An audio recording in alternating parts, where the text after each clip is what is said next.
नमस्कार, मैं सोनिका चौधरी। आप सभी का स्वागत है आपके अपने YouTube channel study with Sonika Chaudhary में। आज हम एनसीईआरटी कक्षा 12 अंतरा भाग 2 के अध्याय कुटज का प्रश्न उत्तरों के माध्यम से अध्ययन करेंगे। और यह रचना किसकी है? हजारी प्रसाद द्विवेदी की। यह वीडियो राजस्थान की second grade, first grade Hindi और अचटेट हिंदी के लिए उपयोगी है। प्रश्न नंबर 1 है, आचार्य हजारी प्रसाद द्विवेदी का जन्म कब हुआ था? 1907, 1905, 1906, 1910। कब हुआ था? 1907 में। कहाँ हुआ था? आरत दुबे। कहाँ हुआ था? जगह का नाम आरत दुबे का छपरा, जिला बलिया। अब ये बलिया जिला कहाँ है? यूपी में। यूपी उत्तर प्रदेश में ये जगह है, वहां इनका जन्म हुआ था। कब हुआ था? 1907 में। आचार्य हजारी प्रसाद द्विवेदी के बारे में कौन सा कथन सत्य नहीं है? अब नहीं है। 1940 से 1945 तक हिंदी भवन शांति निकेतन के निदेशक रहे, यह कथन सत्य है। 1950 में काशी हिंदू विश्वविद्यालय में हिंदी विभाग के अध्यक्ष बने, यह भी कथन सत्य है। 1952 से 1953 में वे काशी नागरी प्रचारणी सभा के अध्यक्ष बने थे। तो ये सभी कथन क्या है? सत्य है।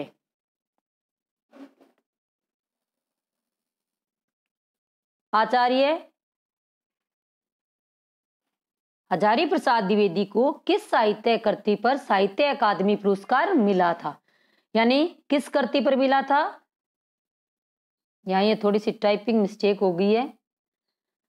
अशोक के फूल, आलोक पर्व, कल्पलता या सूर साहित्य। तो किस पर मिला था साहित्य अकादमी पुरस्कार? आलोक पर्व पर मिला था। और कब मिला था? 1973 में। हजारी प्रसाद द्विवेदी को किस कृति पर मिला था? आलोक पर्व पे। और कब मिला था? 1973 में। हजारी प्रसाद द्विवेदी ने वीर गाथा काल को क्या नाम दिया था?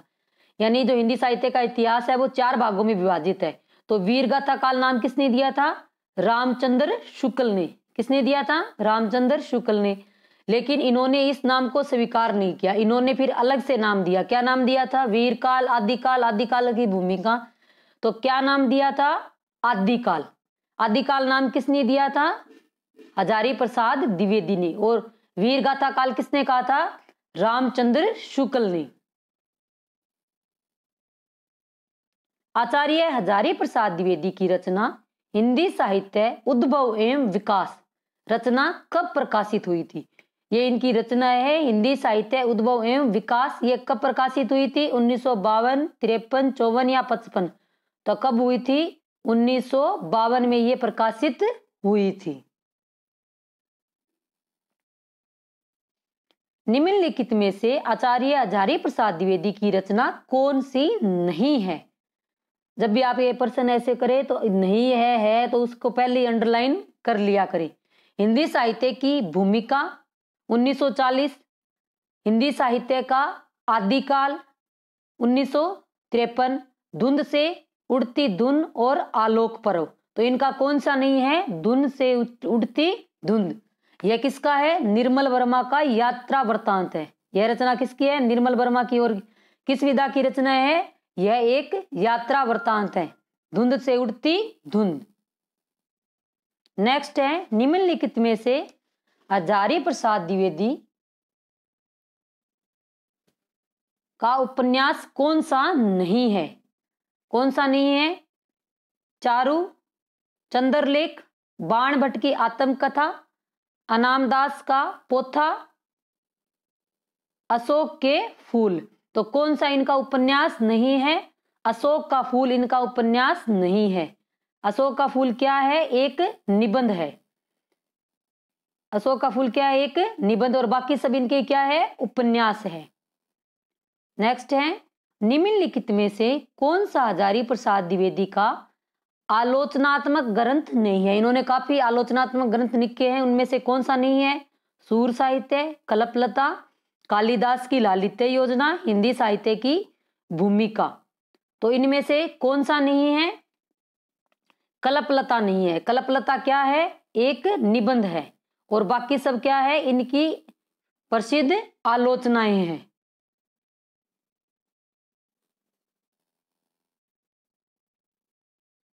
अब नेक्स्ट है, आचार्य हजारी प्रसाद द्विवेदी ग्रंथावली कितने खंडों में संकलित है?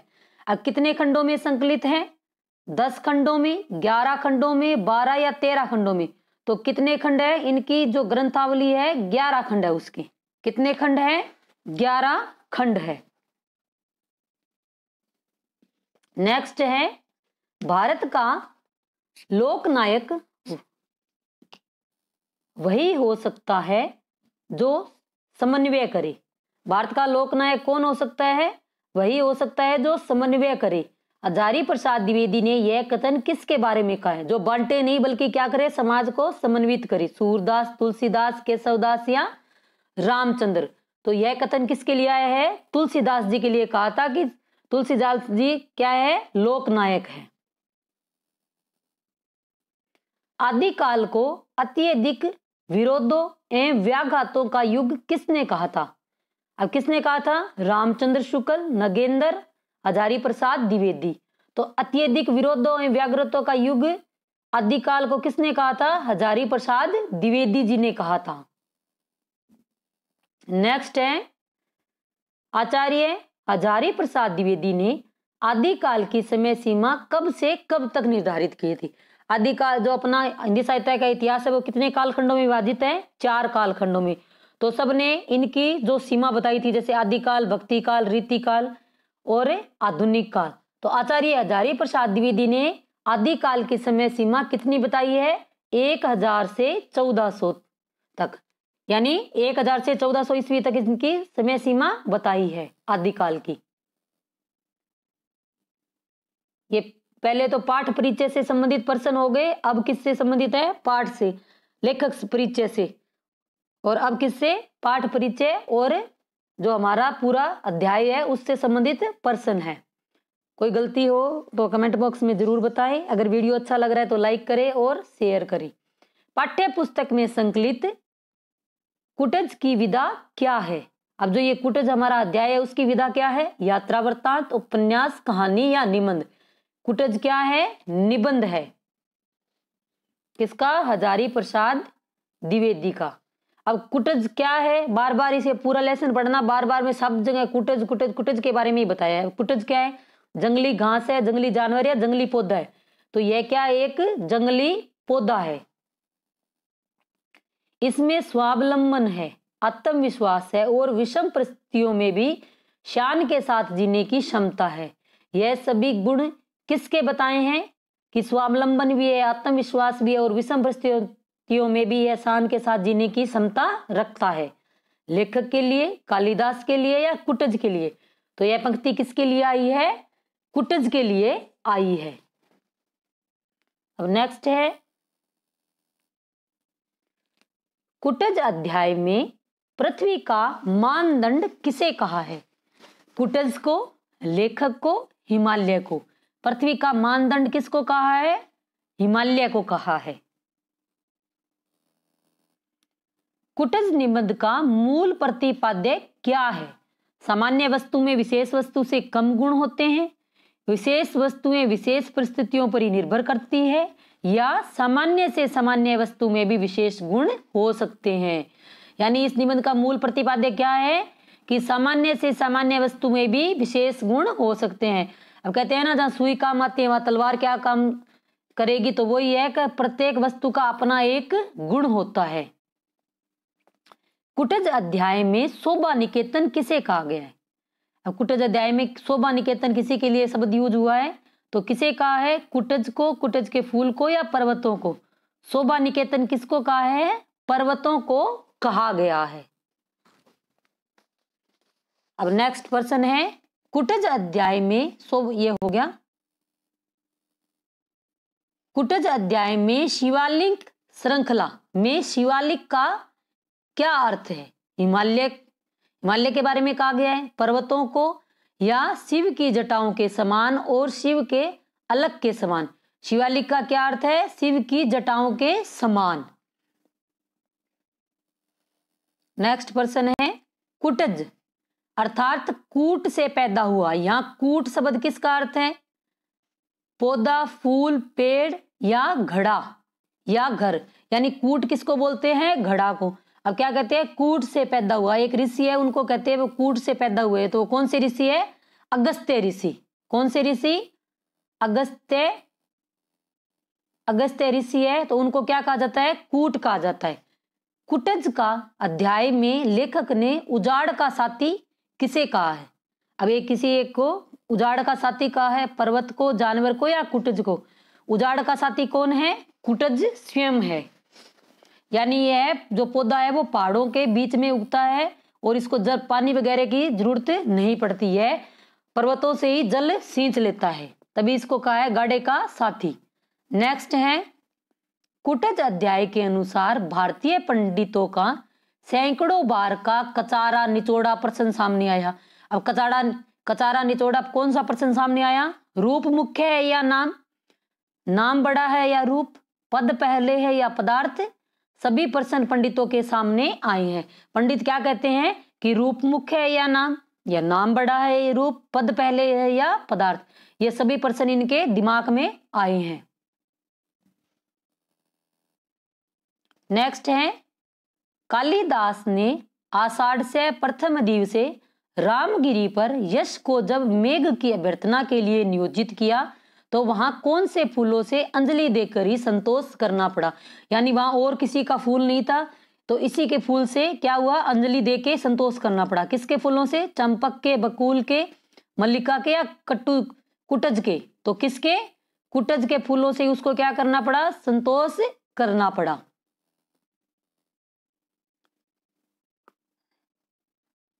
नेक्स्ट है, कुटज अध्याय में कूटनी शब्द किसके लिए आया है?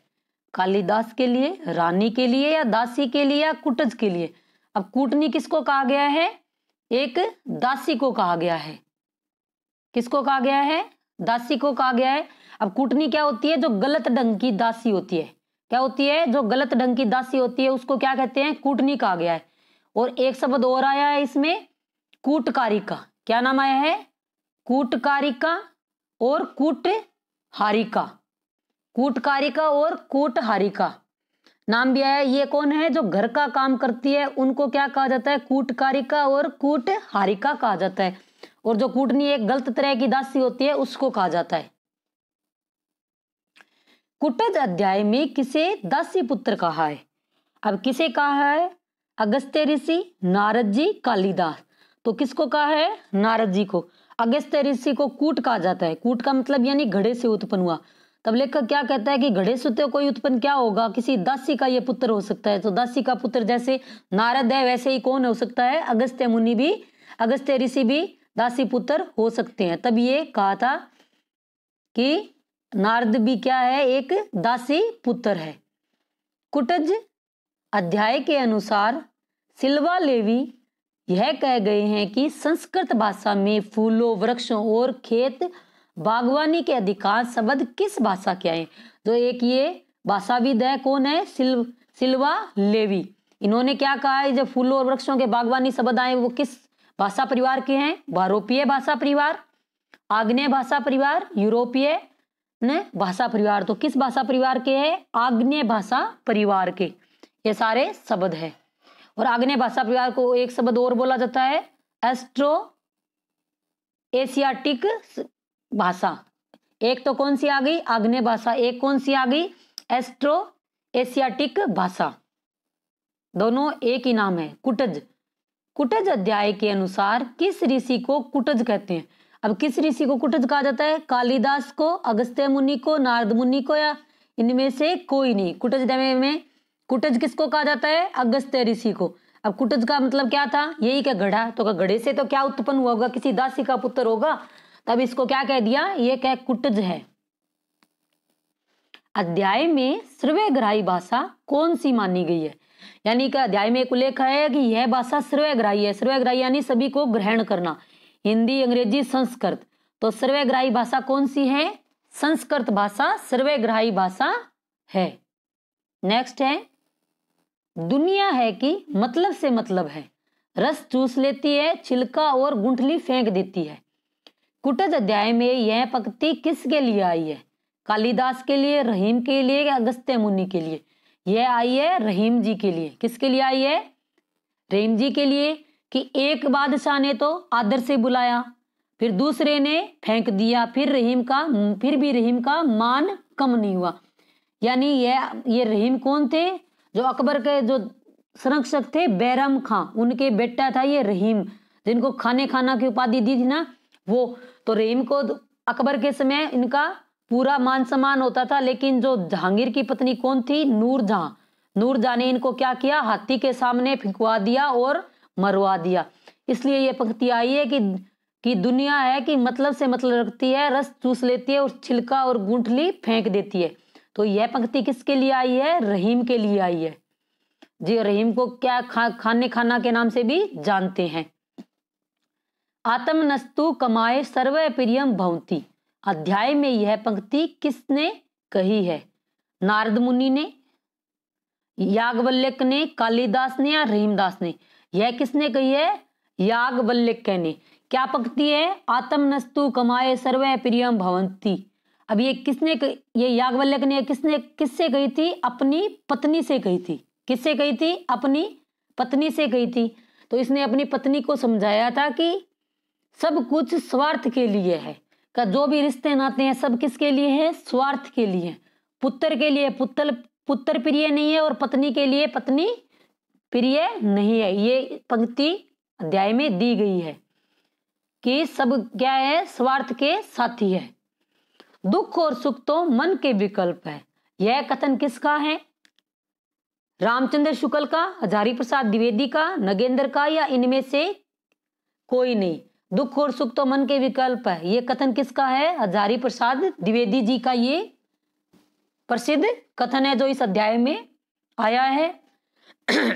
सॉरी, नेक्स्ट है, लेखक जब कुटज के बारे में लिख रहा था तो कौन सा दिन था?